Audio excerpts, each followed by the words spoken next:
नमस्कार दोस्तों, मेरा नाम है डॉक्टर नीलम शर्मा। इस वीडियो में हम डिस्कस करेंगे कि एबी फाइलिन सिरप का उपयोग किन कंडीशंस में किया जाता है, एबी फाइलिन सिरप को कैसे लेना चाहिए और एबी फाइलिन सिरप की वजह से क्या साइड इफेक्ट्स हो सकते हैं, और यह भी डिस्कस करेंगे कि एबी फाइलिन सिरप को लेते समय क्या क्या सावधानियां रखनी चाहिए। एबी फाइलिन एक ब्रांड नेम है। एबी फाइलिन सिरप के अंदर सॉल्ट कंपोजिशन एसिब्रोफाइलिन होता है। एबी फाइलिन सिरप का उपयोग अस्थमा होने पर, ब्रोंकाइटिस होने पर और क्रोनिक ऑब्स्ट्रक्टिव पल्मोनरी डिसऑर्डर होने पर किया जाता है। क्रोनिक ऑब्स्ट्रक्टिव पल्मोनरी डिसऑर्डर को सीओपीडी भी कहते हैं। अस्थमा और सीओपीडी होने पर व्यक्ति को सांस लेने में परेशानी होना, सांस फूलना, सांस लेते समय सीटी जैसी आवाज आना, छाती में जकड़न और खांसी होना आदि लक्षण अस्थमा और सीओपीडी होने पर हो सकते हैं। एबी फाइलिन सिरप वायुमार्ग की मांसपेशियों को रिलैक्स करके और फेफड़ों के सांस लेने के रास्ते को चौड़ा करती है। एबी फाइलिन सिरप को लेने के बाद फेफड़ों के वायुमार्ग चौड़े हो जाते हैं, जिसकी वजह से अस्थमा और सीओपीडी से पीड़ित व्यक्तियों को सांस लेने में आसानी हो जाती है। एबी फाइलिन सिरप अस्थमा और सीओपीडी होने पर सांस फूलना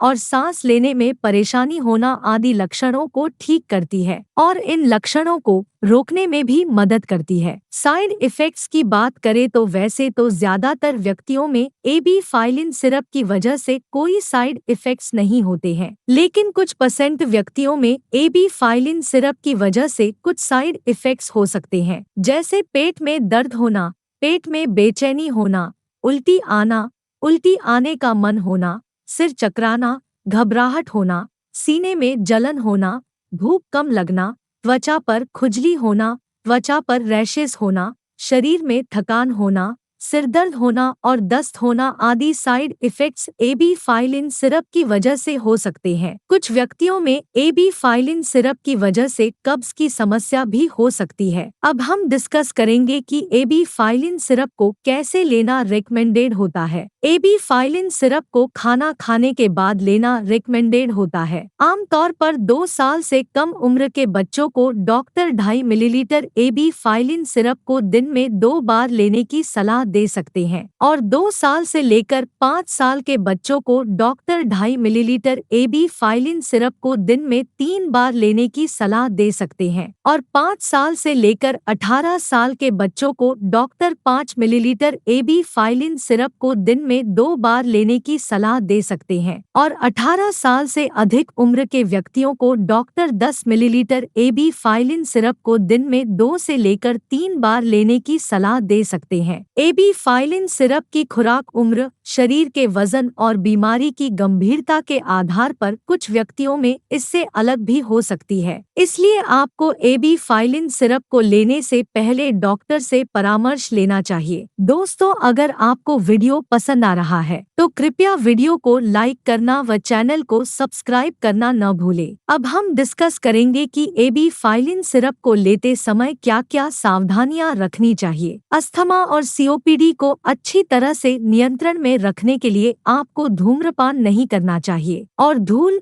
पोल्यूशन, खराब मौसम और फैक्ट्री से निकलने वाले धुएं व वाहनों से निकलने वाले धुएं के संपर्क में आने से बचना चाहिए। इसके अलावा ज्यादा ठंडे पानी का सेवन करने से बचना चाहिए। ब्लड प्रेशर कम होने पर, दिल का दौरा पड़ने पर, दिल की धड़कन अनियमित होने पर, लिवर और किडनी की कोई गंभीर बीमारी होने पर एबी फाइलिन सिरप को लेना रेकमेंडेड नहीं होता है। इसलिए इन कंडीशंस में डॉक्टर की सलाह के बिना एबी फाइलिन सिरप को नहीं लेना चाहिए। अगर किसी व्यक्ति को ambroxol, theophylline, AB phylline syrup या इसके किसी भी इंग्रेडिएंट से एलर्जी है तो ऐसे व्यक्तियों को एबी फाइलिन सिरप का सेवन नहीं करना चाहिए, और ऐसे व्यक्तियों को इसके बारे में डॉक्टर को भी बताना चाहिए। प्रेग्नेंट महिलाओं और स्तनपान करा रही महिलाओं के लिए एबी फाइलिन सिरप का सेवन करना रेकमेंडेड नहीं है, इसलिए प्रेग्नेंट महिलाओं और स्तनपान करा रही महिलाओं को एबी फाइलिन सिरप को डॉक्टर की सलाह के बिना नहीं लेना चाहिए। वीडियो को देखने के लिए आपका धन्यवाद। अगर आपको वीडियो पसंद आया तो प्लीज वीडियो को लाइक कर देना, चैनल को सब्सक्राइब कर लेना, और अगर आपका एबी फाइलिन सिरप से संबंधित कोई प्रश्न है